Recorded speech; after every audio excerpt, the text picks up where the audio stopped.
એક શાંત ગામ, ત્યાં એક જ બિલાડી રહે છે, કાળી રંગની, નામ છે સાવલી. સાવલી એકલી રસ્તા પર ચાલે છે.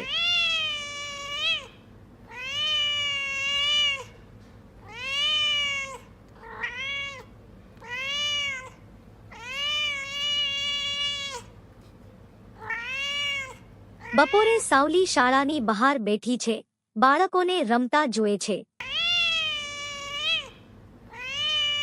સાંજ પડે ત્યારે ચાના ઢાબા પાસે શાંતથી બેઠી હોય છે. લોકો એની આજુબાજુ વાતો કરે છે.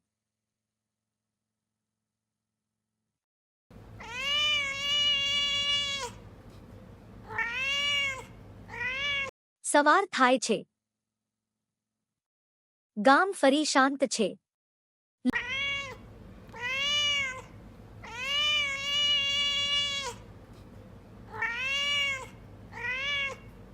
લોકો સાવલીને મંદિર પાસે આરામ કરતા જુએ છે. માને છે કે સાવલી એ રાતે ગામની રક્ષા કરી. બધા એને પ્રેમથી જુએ છે.